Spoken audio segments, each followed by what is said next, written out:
So when I first start doing training with him, I might want to start doing recalls first, because I want him to be disengaged with me. And so I'm going to probably have wanted to have already preloaded and have this treats ready, whether it's in a bag or, you know, some pieces in my mouth or whatever.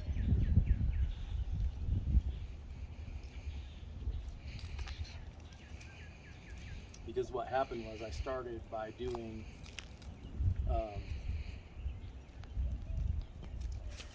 that heel work, and so then he wanted to, he's offering me a bunch of behavior, right? So when you're doing free shaping, you don't want to free shape too much. Free shaping, just to reiterate, free shaping is where you've shown the dog to do something a couple of times, and then they start to offer you the behavior. You don't want to free shape too much, or otherwise they just offer you behavior all the time. They see you got food. Asher, Asher, good boy. Over here. Good. Always recall into your left side. Good boy. Free. I have 2 more pieces in my mouth, but I'm gonna let him go. Just gonna ignore him. Try and keep him from tangling me up. This leash is probably not ideal. You'd be better off with a leash that's not like this, just because of his size and he's getting tangled up. Asher. Good. Now I gave him a little tug to help him. Good boy.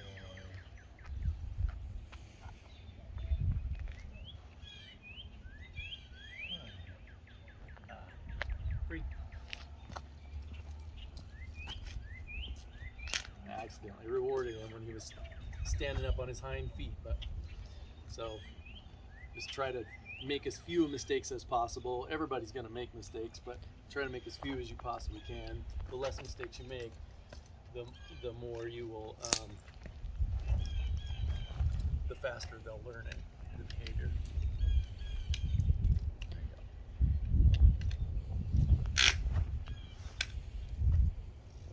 So now that I've done some recalls, I can work on something else. I'm just going to lay that down. Let me see if that works a little bit better. I just let him. He's not going anywhere, I don't think. Now, the thing about retractables is, though, sometimes if they pop it, it might scare them a little bit, right? If it pops the trigger loose and it starts to run up the line, if the leash part, if it starts to run up the line, it could spook him. He could think it's chasing him, and that could cause him to run. So you always got to be careful with these tools. They're great tools, but you got to be kind of careful with them.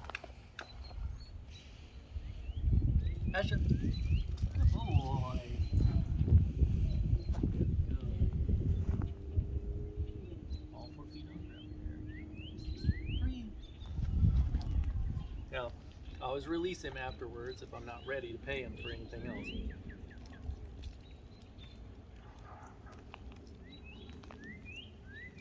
Reload.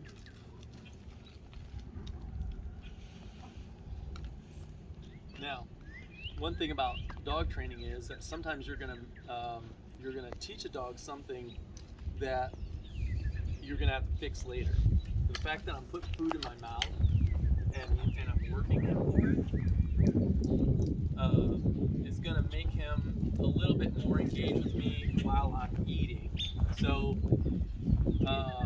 if I'm trying to eat dinner or something like that, he's going to be there wanting something because he sees me put food in my mouth. This is okay for right now. We'll fix it later because there'll be a lot of repetitions of him seeing me eat and he doesn't get anything.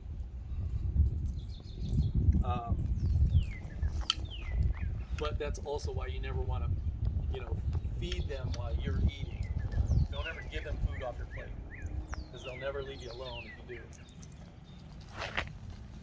Or it'll take a long time for them to stop begging.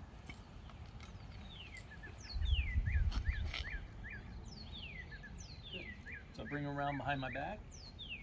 He's sitting. I'm going to try and down him. So just come over here so you can see. So, well, now this guy, he doesn't want to lay down very well. He's struggling with it. It's a little bit easier to do downs on a slicker floor because their feet will slide out from underneath of them. Some trainers will tell you to push him down. I don't really like to do that. His joints are developing, and it can be kind of hard on his joints if you do that. So I'm just taking that food while he's sitting, and I'm just trying to bring it down to the ground. If his butt comes up, we take it away. Butt goes back down, bring the food back. Nope. Good.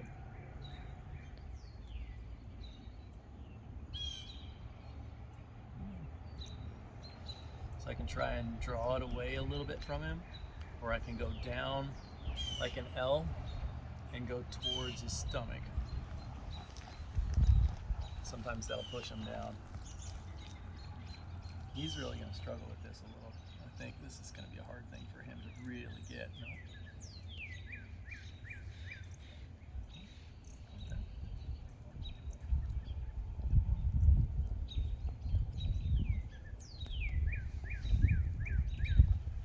So because he's struggling so much, I'm going to load a lot of food in my hand and try and overwhelm him with the smell. There we go. Good boy. And then because he's struggling so much with this, I'm just going to go ahead and let him take these pieces one at a time. Sometimes I'm letting him chew on it a little bit in my fingers, and sometimes I release the pieces to him because I want to get opportunity free. I want to get as much time of him doing the behavior that I'm asking him to do as I can. Good boy. Yeah, you're a good boy. You're a good boy. Ideally, I don't really want to be petting him even in front of me.